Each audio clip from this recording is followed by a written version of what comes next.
Hello guys! Couple of weeks ago I saw a very nice mechanical keyboard on one of my co-workers' desks and I decided to get one for myself. I was choosing between a couple of them, but finally I got this guy over here.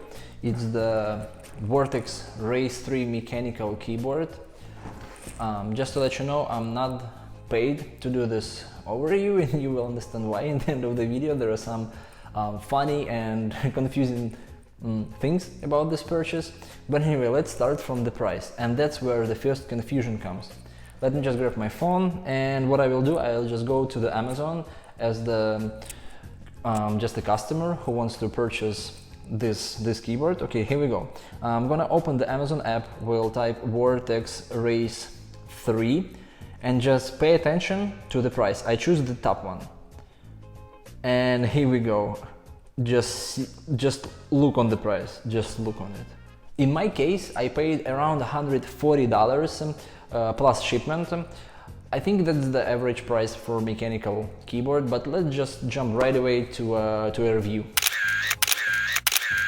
It's the black cardboard box, very high quality with the Vortex logo on top. To open the package you just simply need to slide and you can see our beautiful, very stylish keyboard on the top. Let's just keep it on the side for now and take a look what is included in the package itself.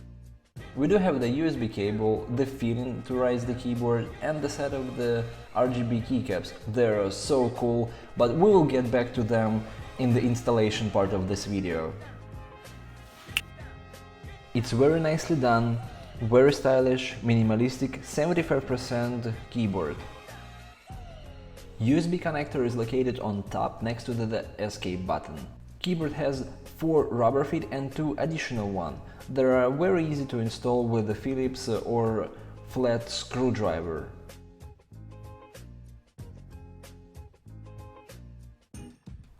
With the fitting installed, the keyboard 1 cm or 1/4 inch higher.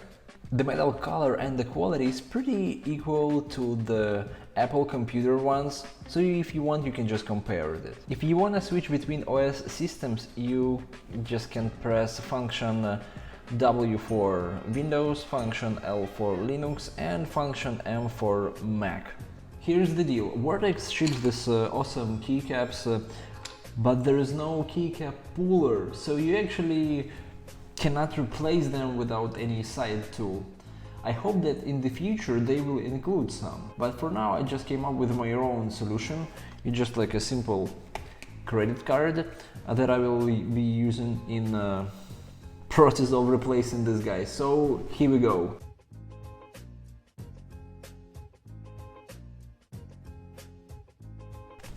So basically what you're trying to do, you're trying to kind of put the card under the bottom and then tweak around until you can get it out. I mean, it's kind of easy, but you need to have the credit card or something, or maybe a Phillips screwdriver, but be careful because with the metal you kind of can damage the buttons and the keycap mechanism. Also, I'm not gonna put Mac keycaps, because most of the time I do have the Mac keyboard at home and I do have the Windows and Linux at work, so most of the time I will be using this keyboard at work.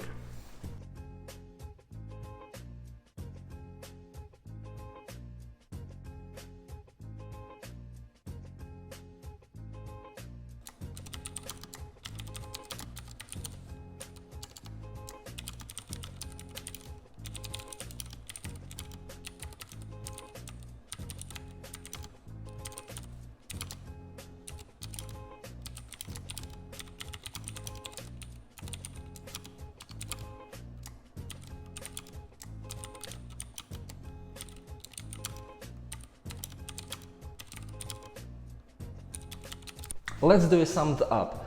Keyboard itself, super stylish, well done. I like the RGB keycaps, I like the quality of the metal frame, I like the sound, like super nice.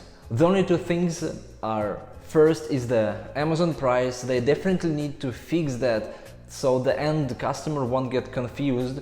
And the second is the keycap puller, because when you're buying the $140 mechanical keyboard, you kind of expect that this little $1 piece of equipment will be included. I hope Vortex will will use my feedback. Please feel free to ask any questions about this keyboard, and give me please a thumbs up if you like it, subscribe down below, and see you in the next one.